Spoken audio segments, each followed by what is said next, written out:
What is a Star Fox game? Looking back on the franchise, there's only 5 titles prior to Star Fox Zero, and they all play quite differently from the classic Star Fox 64 to the land-based Star Fox Adventures to the land-space hybrid that is Star Fox Assault. While the franchise seems to suffer from a bit of an identity crisis, to me Star Fox at its core is simply about piloting an R-Wing and taking down enemies while pulling off some tight maneuvers. By that definition, I can say without a doubt that Star Fox Zero is the best in the franchise, so if you're a Star Fox fan, this is a game for you. If you're not, then watch on as we dissect the experience that is Star Fox Zero. Since its debut, Star Fox Zero's controls have been the largest point of discussion, so let's get that out of the way. The game offers a unique control scheme that would be impossible without the architecture of the Wii U. On the TV screen, you have the traditional third-person view of the R-Wing flying through the level, while on the gamepad, you have a cockpit view that you can look around with motion controls. Most of the time, you'll be watching the TV screen focusing on flying your ship and avoiding obstacles while you move the gamepad to shoot at ships. This control scheme isn't anything new, as we've seen something similar in Zelda games where you use the joystick to control Epona while using motion controls for Link to shoot enemies with his bow. It's a very similar feeling that will grow onto you quick. Likewise, we also see this sort of control setup in Splatoon where you move the gamepad around to shoot, hitting Y to readjust as needed. So if we can play on the TV, why even bother looking down at the gamepad, you may wonder? The gamepad offers much more precision for your shots, so if you're taking strafe runs on capital ships, it's a great way to focus on taking out turrets and missile launchers. The new control scheme essentially separates the controls of the turret from the controls of the ship, and this is a great step forward for the franchise. Previously in say Star Fox or Star Fox 64, if you had to fly up and to the right, it would be impossible to aim down and to the left. Well, thanks to the new controls, you can now do this and not hinder your shooting capabilities. This allows for a much more controlled playstyle and a more satisfying experience. I absolutely love the new controls. Additionally, it's sometimes easier to navigate through say a debris field by looking at the gamepad, since the R-Wing on the TV does block some of your view while the cockpit view does not. The controls aren't perfect, however, and they do have quite a ramp-up period before you master them. After a few hours in, I was absolutely frustrated with boss battles, as the reticle on the TV is removed for a more cinematic experience. On top of that, you have to get used to using ZL to lock onto your enemy, which locks the viewpoint and makes maneuvering your vehicle very confusing at first. I dreaded boss battles because of this, but now that I've settled in with the controls, I wouldn't change a thing. While I've come to love this, players shouldn't feel as though the controls are a barrier to the game, especially hours into the game. Another negative point is the game's length. It took me roughly 3 hours to beat the story mode, an additional 2 hours to unlock all the bonus content, and I can now beat the game in under 1.5 hours. Short Star Fox games, or Platinum games for that matter, isn't anything new, but it is disappointing.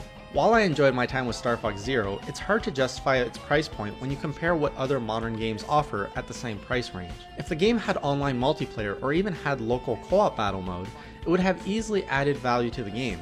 But sadly, once you've unlocked all the levels, the only reason to go back is to try to beat your high score. Again, this is disappointing, and I would love to see a batch of DLC released for the game so I can enjoy some additional levels. One of the biggest misconceptions about Star Fox Zero is that it's a rehash of Star Fox 64, and therefore has little value to offer.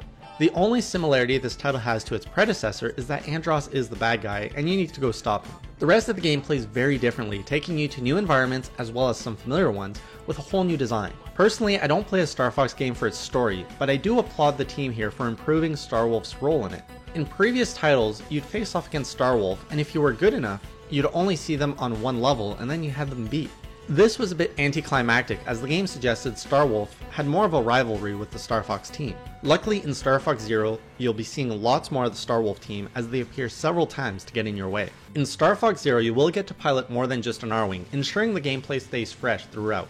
While the majority of the game is handled through the cockpit of an R-Wing, you'll also be able to transform into a two-legged walker, offering new combat possibilities. For example, you can fly around a ship, taking out its cannon, then convert into a walker to run inside it and take out its core. Additionally, in dogfights, you can convert into a walker to do an instant 180 maneuver. Aside the R-Wing, you'll also pilot a gyrocopter and the team's tank, aka the Landmaster. To me, the gyrocopter was the least exciting to play as, but very appropriate for the tactical mission it's used on. It's slow and weak and lets you deploy a robot that you control through the gamepad.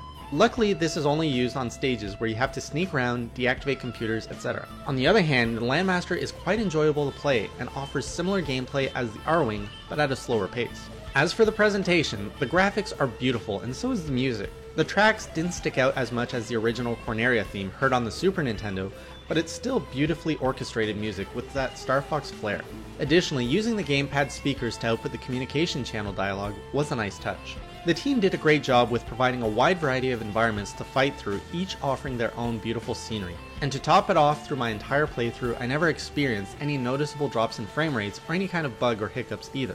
Lastly, the amiibo support in this game is one of the best implementation of amiibo I've seen since Super Smash Bros. The game supports either the Fox amiibo or the Falco amiibo. Tapping the Fox amiibo will unlock the Retro R-Wing, which will be accompanied by retro sound effects and even the original Super Nintendo Corneria track on Corneria itself.